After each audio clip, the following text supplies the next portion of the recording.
Introducing the ultimate seat cover, Tiger Tough. Proudly made in the US of A, waterproof and backed by an unconditional warranty. Yes, you heard it right.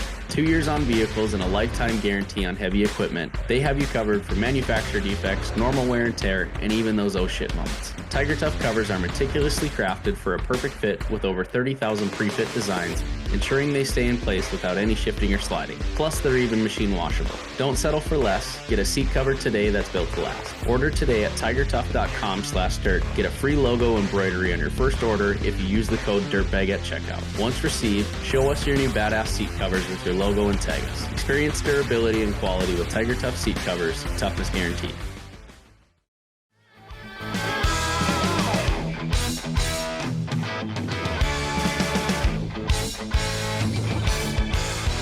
What's up, you dirtbags? My name is Luke Egebraten, and I've got my co-dirtbag, Mr. Luke Payne, in the studio. Cheers, brother. How you feeling again today? We were talking a little bit ago, and things were, you said you're feeling kind of shitty this morning, but kind of bouncing back. Yep, bouncing back. Had similar to what you had, that 4 or 5 day sickness. It's just been brutal. I know we talked about that on the last podcast, but it's been kicking my butt. But we are on the other side of the hill here, and we're feeling better. Over the hump. Love to hear it. Over the hump. And super, super excited. We got a bit of a different one today. I'm really excited to dive into. We've got very special guest, the founder of SynkedUp, Mr. Weston Zimmerman. How's it going, dude? Hey, it's good to be here. Thanks for having me on. I'm looking forward to this. Been looking Cheers, forward. Weston. Thanks for taking some time with us, man. I'll chink the rim Oh, of dude. Synced up. Where'd Yeah. you get that mug? My uncle makes these Good News Pottery. Oh, And cool. he literally engraves our logo. Like we give these out to guests on our podcasts, actually. No That's really way. cool. They That's actually cool. What was it? Good news.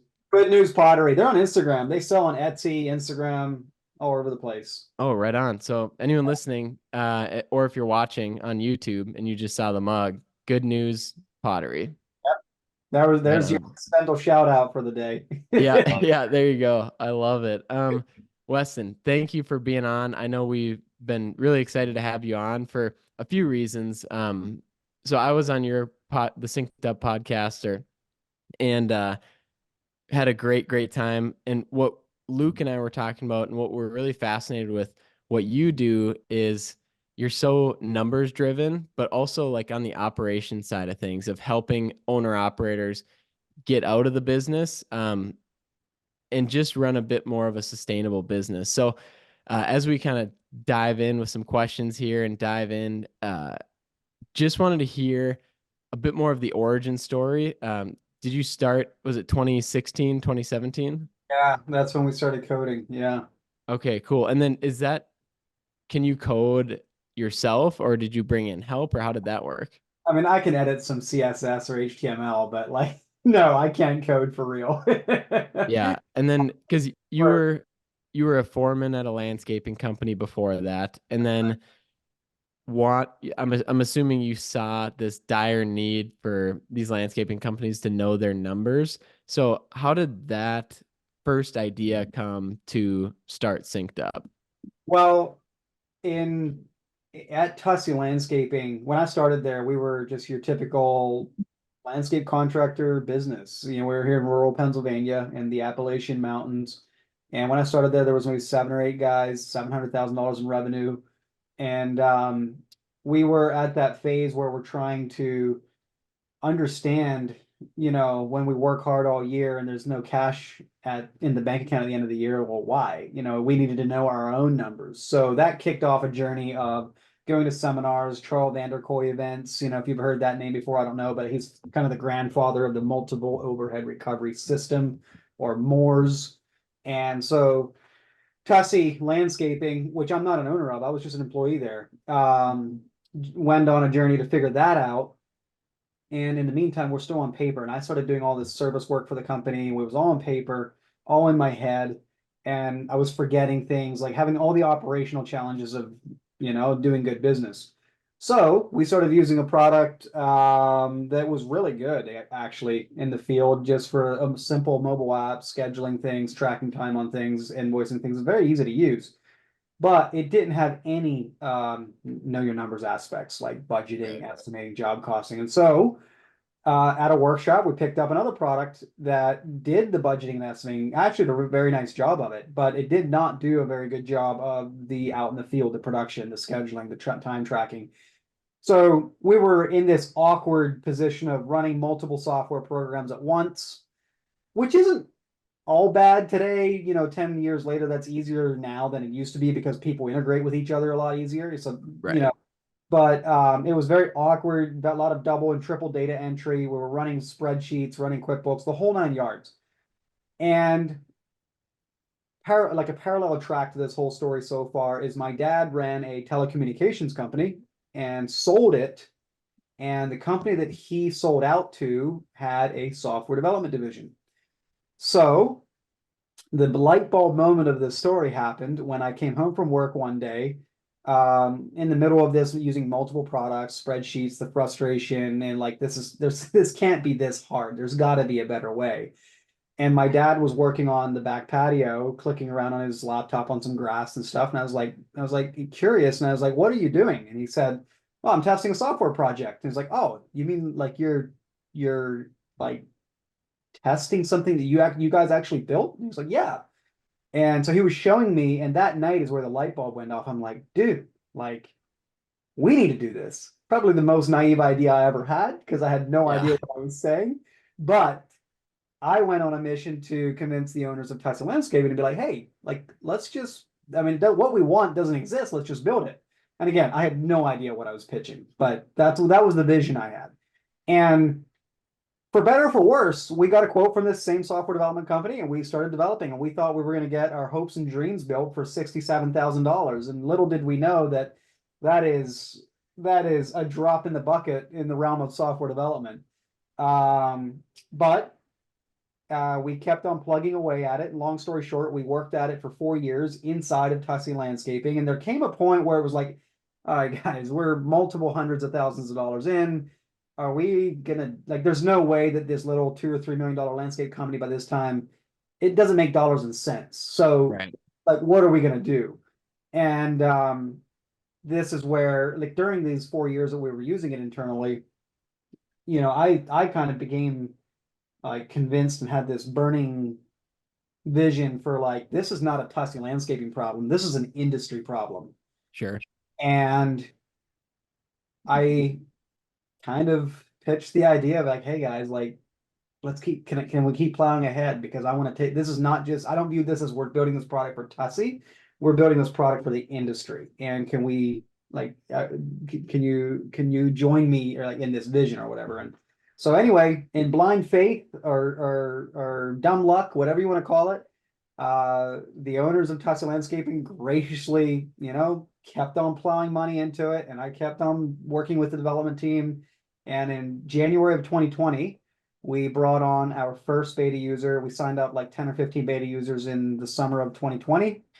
And then 2021, we went live and probably got our first 100 customers in Facebook groups, just engaging with people in Facebook groups. And then it seemed like there was just a couple things of perfect storm, like a couple windfalls that fell our way that, yeah, we got to last summer we got to a point where we were actually cash flowing on our own 2 feet for the first time ever.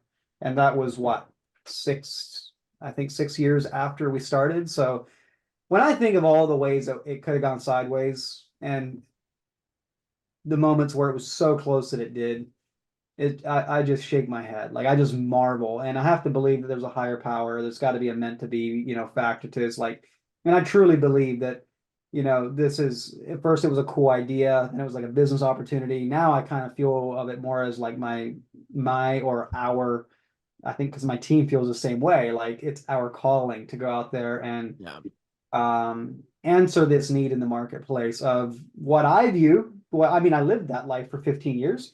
Like, some of the best salt of the earth people and out there, hardworking craftsmen. They take pride in what they do. They create jobs for our economy, but man, they work in an environment where the business owns them and they don't own the business. And we want to stand that stereotype on its head and see these contractors actually thriving and actually getting out of their business what they deserve, as opposed to just barely making it for 20, 30 years. And they look up at the end of their working career and be like, they have nothing, there's nothing there. They paid their groceries and maybe their mortgage, but that's it.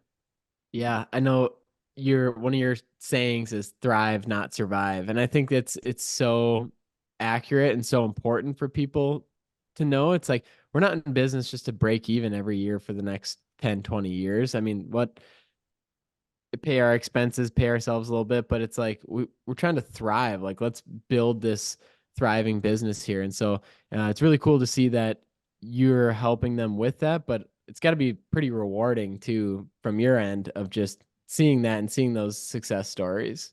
It is. It genuinely, like, growing a business is hard. Growing a software startup it's a meat grinder. But having the having the I mean, the greatest reward we have is you literally see somebody that goes from despair, hopelessness, not making it, both personally and in business, because they're so stressed. And inside of a year, they're making amazing net profit. Their operational aspects of their business is so much more streamlined, and they're home for dinner again with their kids, and it's like they have their life back, and it's like they actually have the business they always wished it would be. So there's dozens and dozens and dozens of those stories, and those are the ones I'm aware of. Those are the ones they tell me about, right? And that truly is the most rewarding thing of what we do. Cool. When you were making this, like the first thing that comes to my head, like the overall, like, hey, this needs to happen. Like, what was it based off of? What was it you guys finding? Like, we need to know our numbers better, so we need to create a software to really dive into those numbers, or was it like, hey, our organization is just fucked? What was kind of the driver behind it, other than like, hey, there's an opportunity here? Well, there are products on the market even today, and there were back then too, that did a really good job of the organizational operations, right? And there was at least one, maybe two products that focused on at least aspects of the finance side of building a budget and estimating correctly and all of that. But what did not exist, and trust me, we're still in the battle and the grind of creating this reality, but what did not exist was both under one roof. Like, not only do I have the operational aspects of getting leads, booking sales appointments, sending out proposals and sending out invoices and scheduling, but it's all married into all under one system. When I'm building that quote, I'm not just typing in some number that I pulled out of thin air or off my napkin or my pen and paper or my spreadsheet. It's actually a automated formula that has inputs and outputs. For example, when you build a budget in your company, what that really means is you're telling the software every dollar your business spends. And then the software does its magic behind the scenes and says, okay, we now know every dollar you spend on both direct costs and overhead costs, or indirect costs, like, and marketing expenses, for instance. So how much do I need to mark up my direct costs, labor, material, to also cover my indirect costs to arrive at a break even, and then add my profit to arrive at my actual estimate that's actually priced for profit. And then when I'm done with the estimate, then I have all the operational aspects of scheduling, information about the job in a mobile app, right? And then in what's happening as the job is getting done is I'm tracking my time, I'm tracking my materials, so that when I come back to the tail end of the loop, we do job costing, which really is the act of comparing the original estimate with the actual. So my original estimated man hours, say I bid the job for 100 man hours. Okay, well, how many did it take? 120, 90, 150? Because here's the thing, there's two ways to screw up profit in a contracting business. One, you get the math wrong, like your hourly rate or your markups and all of that. You get that wrong. Well, the budget fixes that because it perfects the math. But you could be doing the math perfectly on paper. You could have what looks like an impeccable budget and still lose money. And the how? Well, if you bid a job for 100 hours and it takes you 150, I don't care how perfect your math was on paper, you still lost money. So there's two ways to mess it up. And so in SynkedUp, what we our vision is to not only provide amazing operational efficiency to make your life easy, but also make sure you're pricing those estimates accurately. And when you don't make the money that you should have, you know exactly why. Because here's what the reality is that most contractors live under is they don't know something's wrong, or that, hey, I'm not making the money I should be making, until they open up their bank account app and it's like, where's all the cash? Or they look at their P&L and it's like, what? And the problem with that is, I mean, that's better than not knowing at all. But the problem with that is that is a lagging indicator. By the time you know that, the problem is months old. And job costing, meaning comparing every job, original estimate versus actual resources used, labor, material, is giving you real-time feedback as the mistakes or the wins are happening. So if you are making a mistake, like, I'll give you one story, then I'll pause. One story is when I was a foreman at Tussie Landscaping and we were job costing manually in spreadsheets and paper and stuff, I would finish a job, and maybe 6 weeks later, after the salesperson in the office had finally pulled everything together in paper, I'd get a phone call from the salesperson saying, hey, we didn't do so hot on this one section of the job or whatever. Like, do you know why? Do you have any ideas for me? Or what's your feedback? And my quality of my feedback was awful. Like, I'm on my 5th job since then. I'm like, dude, like, I don't know. Maybe, I don't know. But when we were in SynkedUp and we had this data live, like, I had 80 hours to do the job and we're not even half done yet. We're at 60 hours. I'm like, dude, the script is flipped. I, as the foreman, am calling the salesperson saying, hey, just so you know, we're not even done. We're not even half done yet. We're going to go over hours. I just, just so you know. Or it could be we're going over hours and I'm telling him or her, like, hey, the weather was terrible. The client is picky. The materials didn't show up on time. I know we're going to go over hours, but don't, like, it's an anomaly. You don't have to mess with your estimating formula for the next one. So it's all about correcting the math and then making sure that your original estimate was accurate in terms of the resources you have in the estimate, labor, materials, and equipment. When you're inputting those numbers, right, is that part of like the software to where it helps you find them? Or what is your guideline for people that are like, hey, I don't really know where to start. I've got a guess of like, this is what I charge per man hour, or, how in your space, how do you find that? Well, that comes back to building a budget, which essentially is the act of inputting your labor. Okay, who works for you? What do you pay them? How many hours a year do they work? And we can compute your labor expenses off of that. Materials, like what vendors do you buy products from? How much did you spend with them last year? What do you think you'll spend with them this year? So we're projecting forward, right? Equipment is like, well, what trucks and trailer and equipment do you own? Like, just plug everything in. What would the replacement price be if you had to replace it? How long do you intend to keep it before you replace it? What do you think we'll be able to sell it for when you do replace it? And we can calculate your depreciation costs off of you just telling us information that you inherently already know right off the top of your head for the most part. And then the overhead expenses is maybe the one where they don't know right off the top of their head.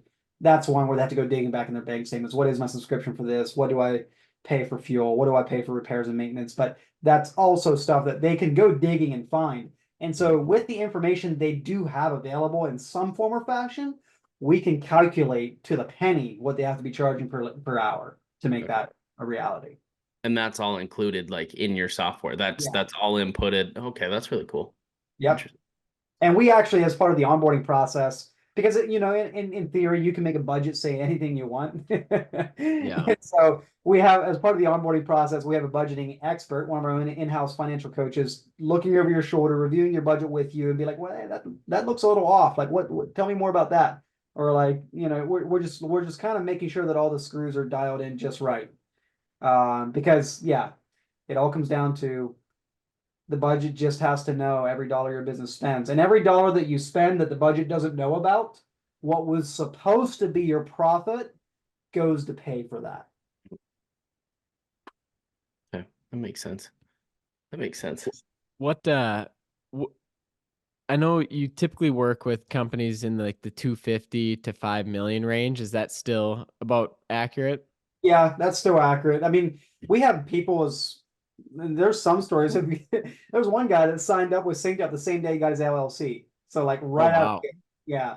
And somebody called him out one time on a Facebook group, and the guy was like, well, hey, sure, it was expensive. Sure, it felt like a lot of money, but it was more expensive to not have it and screw it up.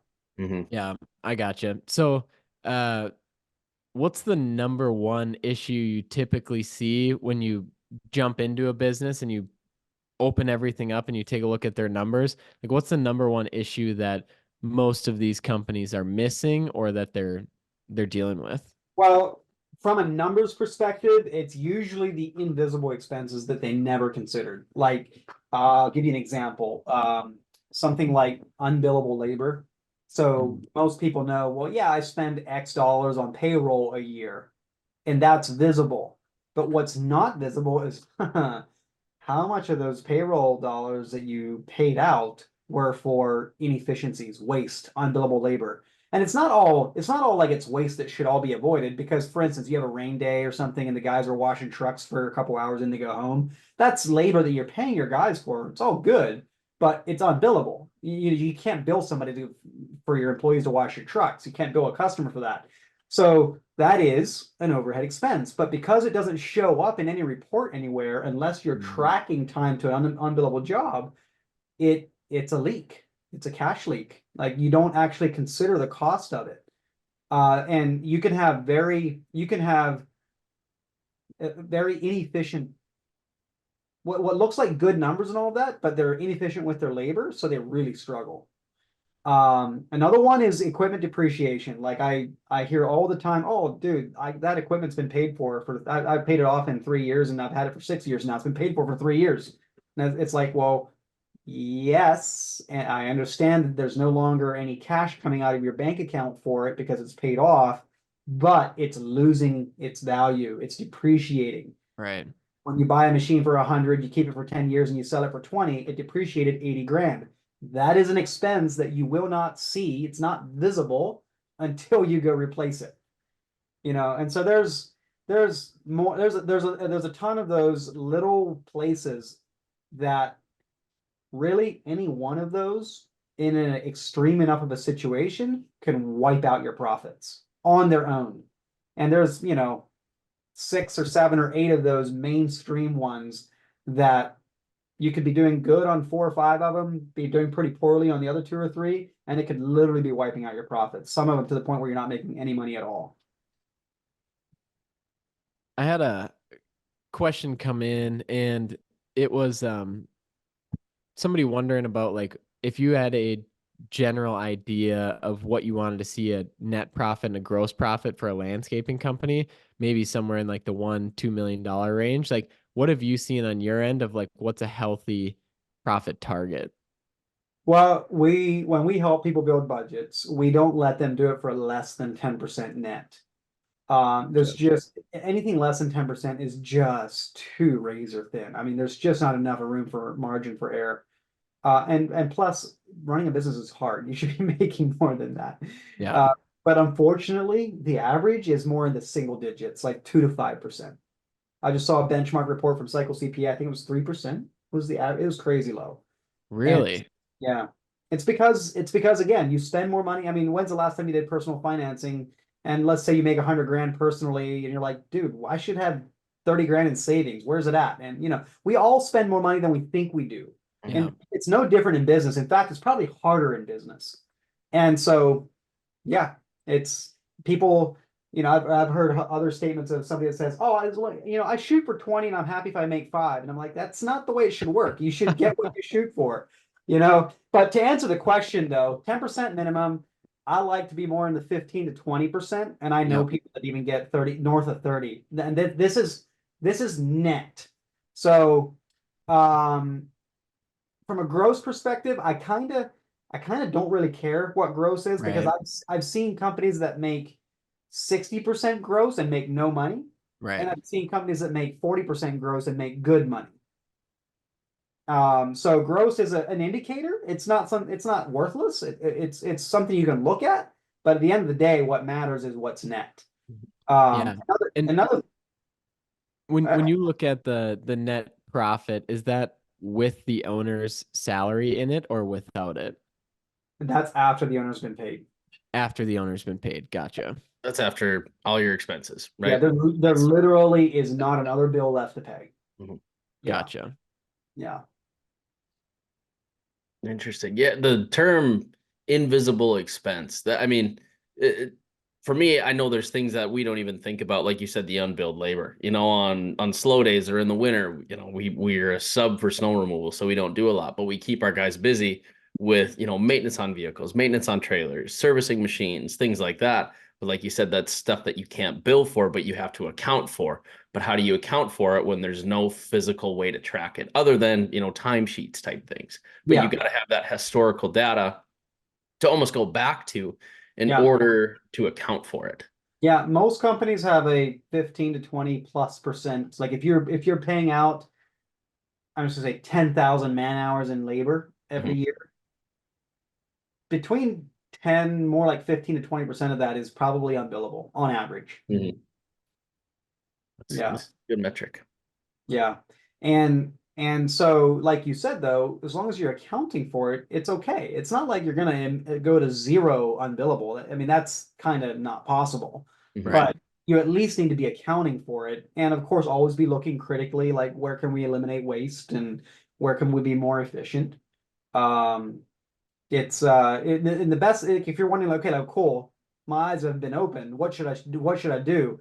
Simple thing. Literally start tracking your time. Like, don't accept text messages from your crew. Like, I got 40 hours this week. That's a no-no.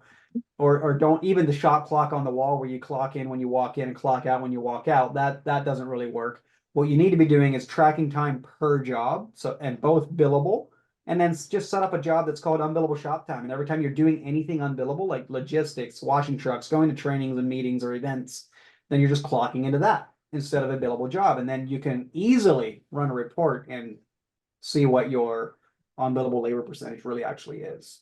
All right, you dirtbags, we're going to take a quick break to thank one of our sponsors, Lambert Insurance Services. If you know Luke and I, you know we started this podcast to provide value to the construction industry. When we went to seek out an insurance company to work with, there's not a whole lot that are specific to the industry, and we really didn't want to work with a generalist agency, so we kind of put that on the back burner. Then we got to meet Sam Lambert. Sam is a fellow dirtbag himself. He's been in the industry for a long time, but he also started his insurance company in 2008 specifically for construction companies. So when we had that conversation, we knew that this would be the perfect match. So we started working with him, and he's been incredible. He leads first. He wants to be a resource first and an insurance agency second. They can help with provide general liability, workers' comp, commercial truck insurance, insurance for equipment, and so many more different avenues that he can provide coverage for. The great part about it is, they're licensed in most states, and they always quote through multiple companies. So that's how you know you can get a competitive rate. And even better, Sam, he's the owner. He wanted to provide his cell number just so if you have any questions, specifically from the dirtbags, you can always text him, give him a call, ask to compare plans, or just ask what his rates would be, and then he can help direct you to the right place or answer your question from there. His number is 385-204-5799, or you can reach them at their website, which is lambert-ins.com. So reach out to him if you have any insurance questions. We're very excited about this partnership. Sam is an awesome guy, and we're just excited to continue providing value for all you dirtbags. So thank you, Lambert Insurance. Give him a text, shoot him a call, let him know that you're fans of the Dirtbags podcast. Let's get back to it. What's a good metric to account for that? Say you don't have that historical data behind you, but like say, take that 10,000 hours, as like a good basis. Do you account for that 20%, saying, look ahead into this year? I don't know what it was last year, but I'm going to try to account for that going into the 2024 season. Yeah, I would stick with 15 to 20% until your data proves otherwise. And hopefully the data doesn't prove the wrong. There's stories of 30% and more, in unbillable. And so start tracking tomorrow, But yeah, I'd use a 15 to 20% until you know what your actual rate is. Where do you put that in your numbers? Is that in excess labor per project, or how do you account for that? Where do you put that additional in? The way we view that, the unbillable labor is we account that as an overhead expense. Because we view that as an operational, like you got to do it. You got to wash the trucks. You got to organize the shop. Right. You got to clean this stuff up. So it's just an operational expense, just like you hire an office admin to run the books or whatever. It's an operational expense, and a portion of your employees' time is being directed to run it, helping the business run. It's not always on a billable job site. So I view it as an overhead expense, and so, which means that when you're doing your calculations for your labor rate, it's baked into the overhead portion. So there's the cost. Say your average is $30 an hour, and it's like, wow, we got to add $60 an hour for overhead expenses. Now we're at 90 at break even, so we charge 110 or whatever that is. Mm-hmm. What do you see Where your average? Oh, Luke, go ahead. and Weston, this might be a dumb question, but with say it's like an office admin or a non-revenue generating position, where would those hours go? All of that would be overhead. Okay, that's what I thought. None of that would be considered billable. So an office admin, Gotcha. shop mechanic, even a salesperson, like those would all be strictly overhead. Gotcha. What's your metric for overhead? You know, I've had this conversation with quite a few people, and you know, people will be like, "Oh, I bid on a gross 20%, but my overhead's 12%, so my net is an 8% on the project." You know, do you guys have a metric set to where you're like, this is where your overhead should be? Well, typically a good rule of thumb is 30, 30, 30, 10, meaning like 30% labor, 30% materials. That's at least in landscaping. Excavating Yep. is different. 30% in overhead, 10 in net profit. And that's the 10 in net profit is lower than I'd like it to be, but I say that with the caveat that any one of those could vary by 5-ish%. Yep. And you'd be fine. So, but yeah, so even just that right there, 30, 30, 30, 10, like even tripling your labor cost does not produce that. Mm-hmm. You know, so, but at the end of the day, there's also the adage of like, listen, your numbers are your numbers. You cannot copy paste someone else's rates and think you're going to be okay. That is literally suicide. Mm-hmm. Yeah, we've seen that in our space to where, I mean, people have messaged us and like, hey man, can we have, one of your spreadsheets that you built out? We're looking at bidding a project. I'm like, no, because it's just going to screw you over because my numbers are totally different than what your numbers are. You know, you're all rental, we're all owned, or we're all rental, you're all owned. So yeah. There's just no shortcuts. I mean, software makes it easier, sure, but and you may not even really have to understand the magic behind the math, sure, but there's no shortcuts to. You have to tell an accountant or a CFO or a software every dollar your business spends and get the output of what should I charge. Yep. Oh, good insight. Good insight. Yeah.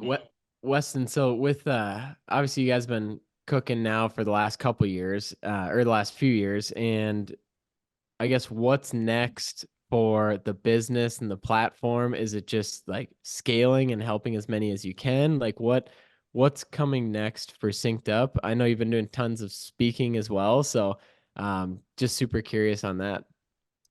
Well, yeah, it's scaling. I kind of feel like there's an aspect to where I feel like what got us to here is not going to get us to there, Yeah. like there really is no such thing as a boutique software company, it's kind of like shoot for the moon or bust. Yeah. So yeah, it's taking the product market fit that we've achieved so far and making it scalable, building the systems and processes, the team, the talent on our side to make it actually scalable with good, good systems in place. And what I mean by that is customer support, like helping make sure, like continuing to evolve the product to be like, hey, people always get tripped up about this, or like, sure, the software does the thing, but too many people, it takes too much education before it makes sense. So how can we make the software, I don't know, like I always admired TurboTax, not that I ever really used them that much, but it's amazing how they can take such a complex thing as filing your own taxes and turn it down to a purely questions-based UI. Yeah. To where you're answering questions that you know off the top of your head and you're getting the correct output. And so I view SynkedUp as like a little bit like that. Like if we can solve that implementation, solve that, I don't know anything, I have a deer in the headlights, I'm overwhelmed, I hate this stuff, I'd rather go to the dentist than go talk to my bookkeeper, turn that into something that your typical contractor is not scared of and doesn't shy away from, and in fact gets sucked into the awesomeness of it all. Gotcha. And so with just trying to think here too.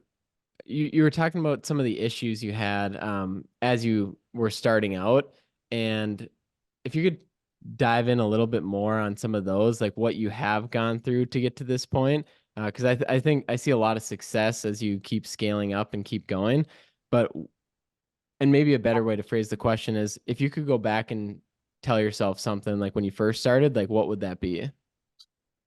Well, I mean, the cold hard reality it's going to cost 100 times what you ever thought it would at your top end. What I know now is it takes tens of millions of dollars to build good software, and even really hundreds. In the grand scheme of things. But Yeah. we're much earlier than that. We're not anywhere near in the hundreds. But like it that's one thing. It's just the sheer. And what I mean by that is like that's why I said there's an aspect to where we were pretty naive, but hey, I'm kind of glad we were because we would have never tried it if we hadn't known, right? Yeah, that's true. But there's an aspect to where it could have wiped us out. Like that's what almost makes me shudder is that it would not have taken very much. Like it could have a few poor years of toxic landscaping, the business that was funding all of this or whatever. Like it would not have taken much to just snuff the whole thing out. Um, what I would do differently, just from if I could go back to the beginning, probably that just own the fact that I am probably wrong about everything. Yeah. and test and verify every idea that you have. The most expensive thing to do is to go build something that you think is the greatest idea ever, and then realize that, well, maybe the vision of the idea was still good, but the way it was built, people just don't take to it. It doesn't make sense to them. They just don't use it. And the worst software is software that's been built, but nobody uses. Mm. How do you do your market research with software? Well, I mean, in the early days, there's a lot of gut feeling that has gone into it, which is kind of what I was alluding to. There's a lot of that, but and this is the phase that we're in now, transitioning to be more scientifically or data driven as opposed to gut driven.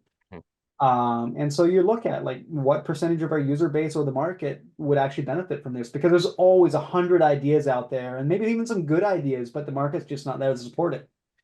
And then it's always like, well, there's 100 ideas of what we could build, but we have limited resources. So what would make the biggest impact on our customers or on the market? And it's just a triaging process to where eventually you come up with, you kind of whittle it down to like, well, this is now, then that's next, and then that's later.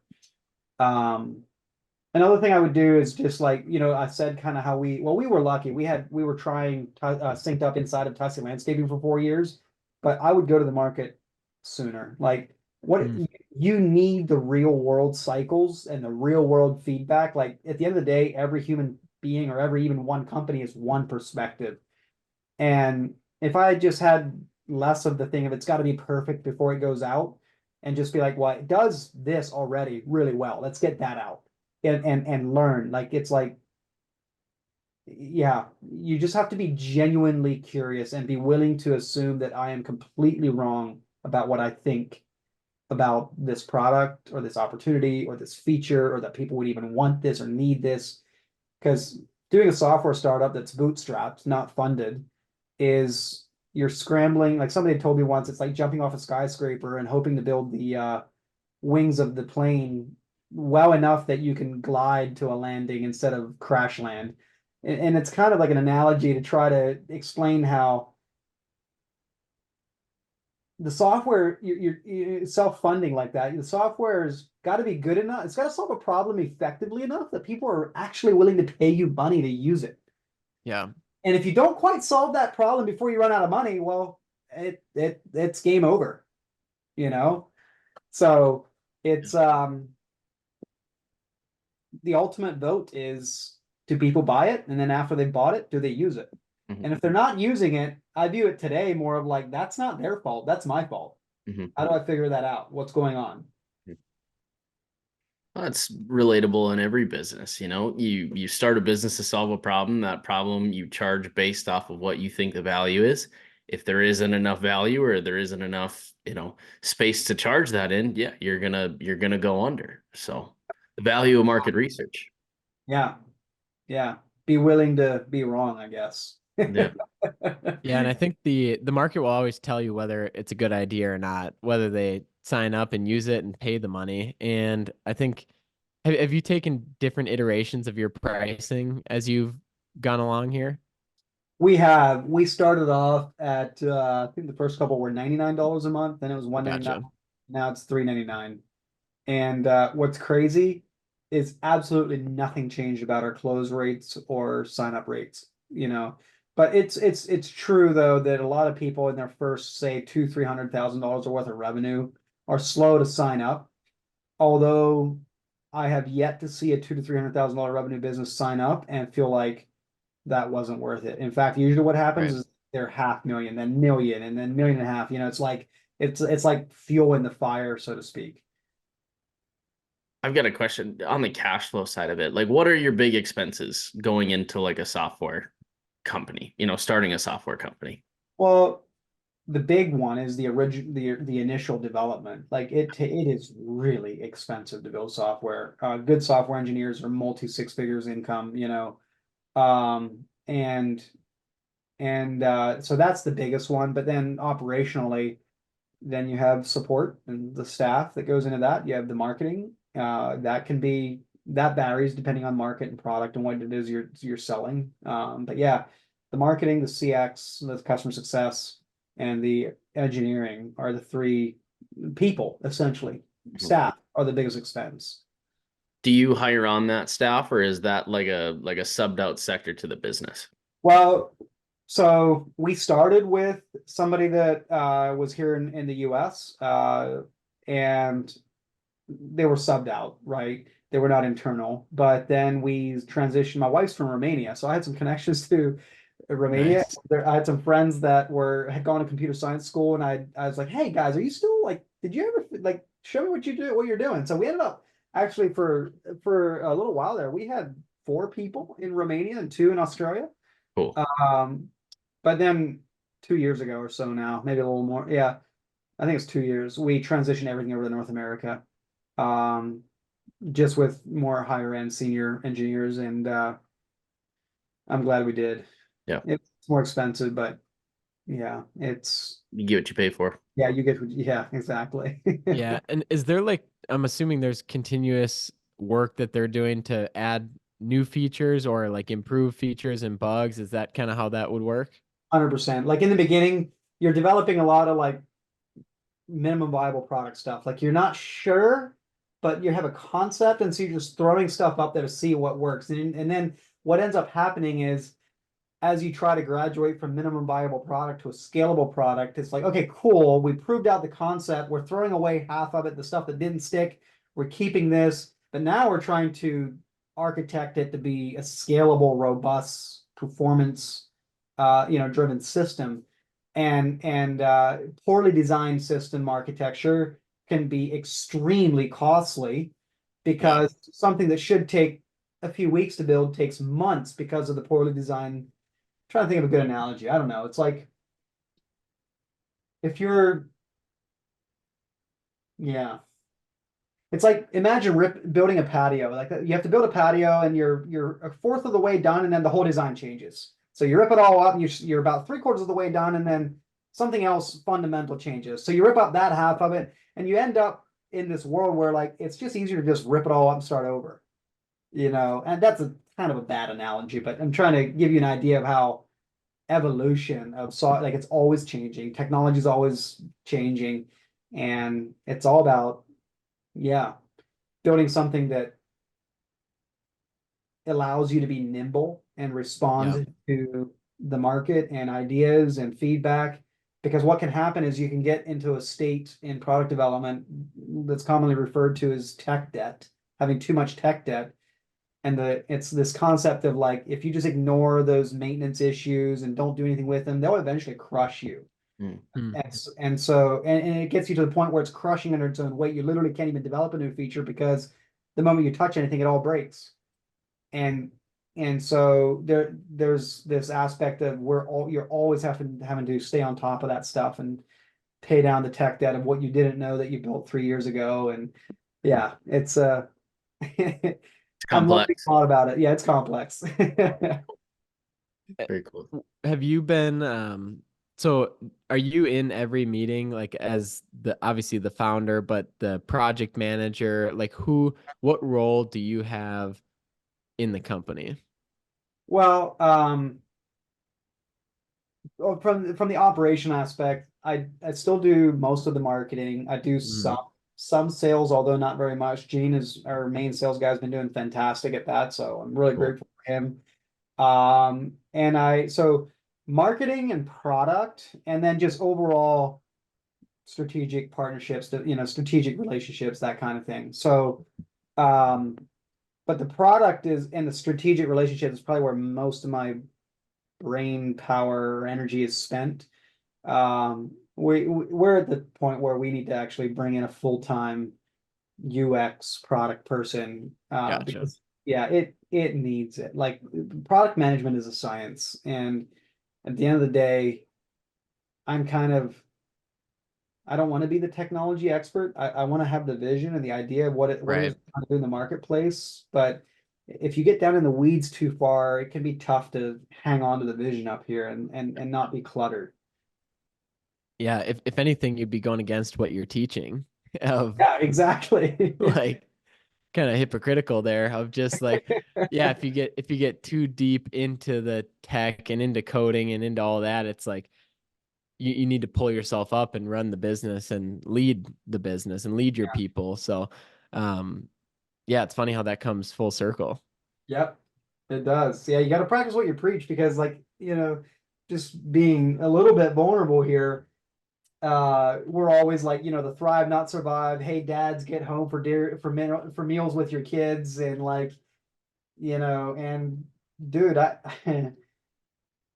speaking of being hypocritical, like I have missed way too many dinners, just trying to get the Mm. company off the ground, and so yeah, it's a bit of a it's a bit humbling when one of your customers is like, hey, you're working too much, and like you need, and hey, we're on a mission. We gotta solve this problem for there's big people's businesses that depend on this problem being solved. So there's that urgency that I feel. But at the same time, I guess my biggest fear is that I wake up in 10 years and I'm like, wow, I have 3 kids, and it's like I missed the best years. And Yeah.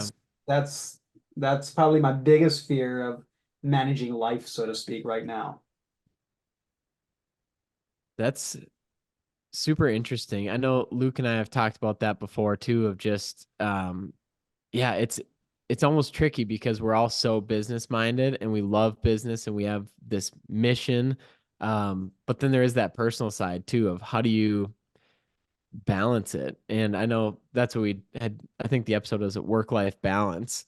Yeah. Um, but it's tough because I know Luke and I have a little bit of like different views on it too, even. And so it's yeah, Luke, I'm curious to hear like your thoughts like with Weston's situation and just because they do have this big mission they're trying to solve and you can't really like tap the brakes. Yeah, I don't know.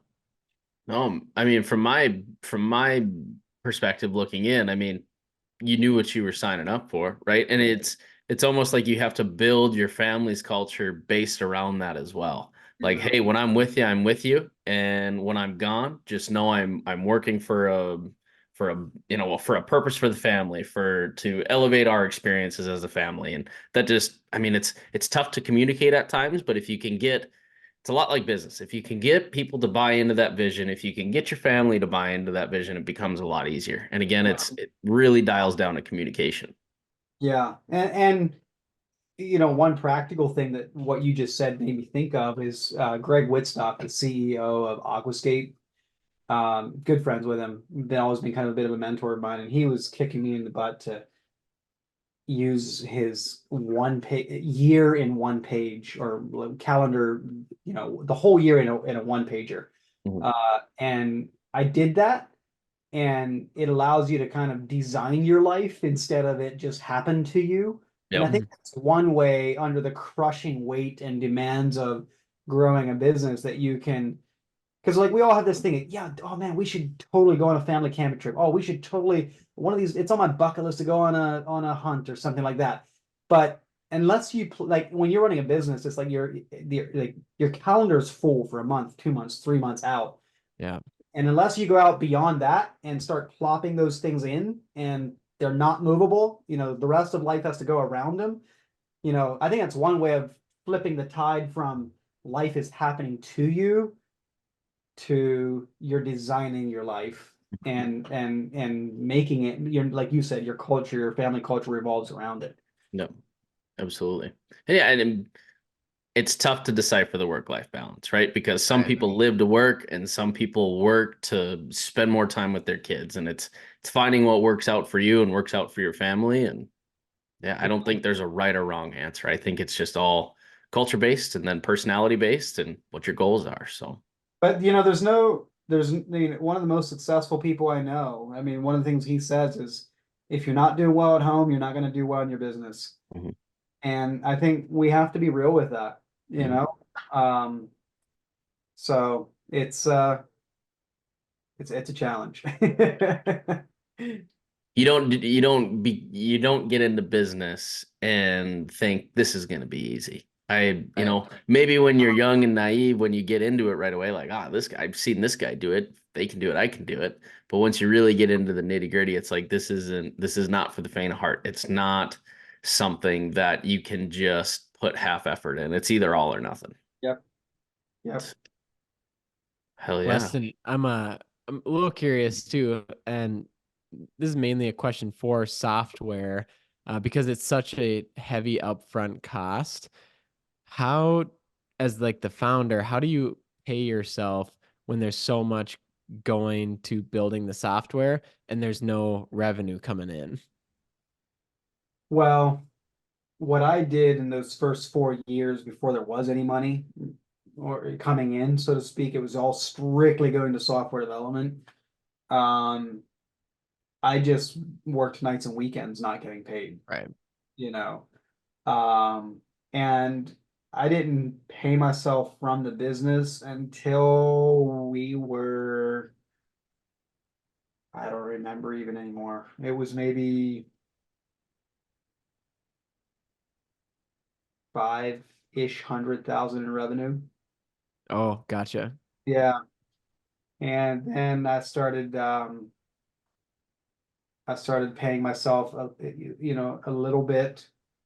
And then and now I'm basically worked back up to what I was making at my day job back at Tuscan Landscaping, and we're Right. between 2 and 3 million. So it's probably not market rate, but I can pay my groceries and pay my mortgage on it, and the value that I'm building, or I guess what I'm building personally from a personal finances aspect is the equity. Yeah. The I kind of feel like right now, every dollar that I pull out of the business is going to cost me 10 or 20 or 50 10 years from now. Right. So I want to make it as efficient. Like I want every dollar going back into the business as much as possible.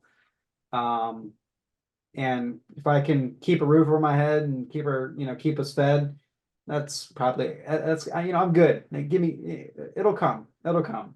Yeah. Feed the business so he can feed you later. Yeah. Absolutely. Yeah. Weston, I feel like I'm very similar too, where it's like I don't like pulling money out of the business to go into the personal account because it's you know what you're building and you know the engine that you've built and the vehicle around it, and you just know that it can get you so much further the more that's in there. And yeah, and it's like what do we need personally that's so important right Yeah. now Yeah. compared to, and especially like when you do have your four walls and you're you're making a salary and like things are going well, but like how much more do you need personally? Yeah. I mean, I don't know. Sure, I like nice things. Like, trust me, I love high quality items. Like, I appreciate like things that are done well. So it's kind of like I tend to like do without to be really, really frugal. But then when I do make a purchase or make a move, I get the good thing. Or Yeah. I tend to do that. But I just rather I don't know. It's just like if I pull it out of the business, to your point, what am I going to do with it? Spend it? Yeah. You Right. know, and then if I leave it in the business, $100 will turn into 10,000, over Right. time. So that's right now it's probably a better return on investment leaving it in than it is pulling it out, putting it into even a good investment somewhere. Yeah. Bet on yourself. That's right. Oh yeah. 100%. Yeah. As we kind of wrap up here, what for anyone listening, what's the best way to reach out to you or to follow along with everything else you're doing, like the podcast? Yeah, you're right. I have the podcast, the cost of doing podcasts, the cost of doing business podcast. And I'm most active on Instagram.